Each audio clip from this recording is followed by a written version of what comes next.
There's been a change in our nation's educational standards. 50 years ago, a high school diploma was the pinnacle of the average American educational career. However, today it seems even a college degree will not guarantee you a good job. In the past few decades, the amount of students in college has actually quintupled. And with this, a problem has arisen, the problem of housing. I mean, it used to be so much easier. When I first moved off campus, it was significantly cheaper to not live on campus. But, it still is. It's just not as easy anymore. A general rise in the cost of living in a sluggish economy in response to appropriate wage raises has made money issues more prominent for many people. Yeah, I can only work with so many hours, and now that my financial aid is drying up, it's just hard to make ends meet, particularly on a deadline. So how do you do it? I don't. You don't? No. Then how do you pay rent? Late. How late? Very. I'm concerned. 6-year senior Kiki has taken rent dodging to a new level. So I understand you went to Japan. Hey. For a study abroad program. Hey. But that wasn't your primary goal, was it? Yeah. What was your primary goal? Ninja training. Ninja training? Ninja training.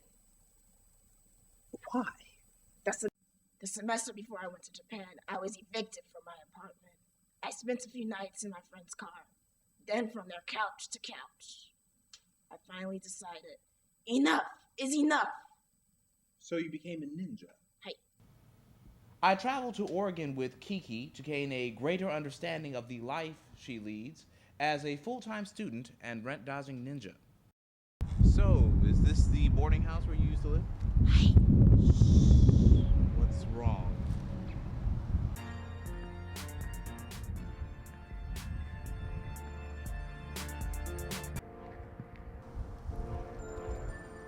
Do you know what time it is? It's time for you to give me my money. Shiksho, Rento Mandes. Do you have his money? Ninja vanished. Clearly, this burden is hard on these youths, so we decided to help them by acting as moderators between them and their landlords. Damn, she did it again. What would you think right now if your landlord were here, in the next room?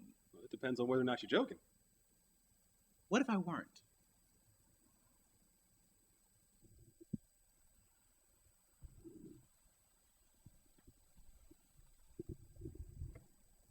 I'm concerned.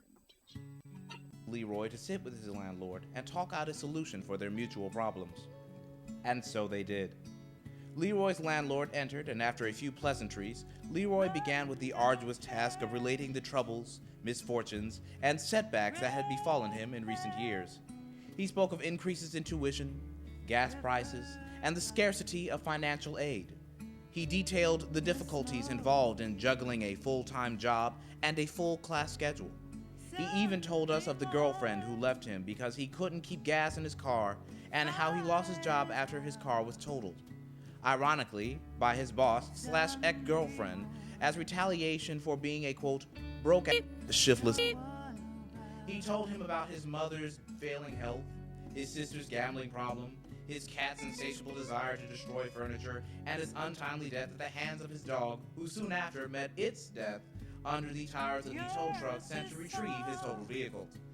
And through all of this, the landlord sat quietly, patiently listening, absorbing every word, and even becoming emotional at times. And when it was all over, he stood and spoke. Where's my money? Ernest Swift was evicted. I guess he just wasn't swift enough. For 1 hour, I'm Howard Johnson, and that's what's wrong with America. Oh, I'm a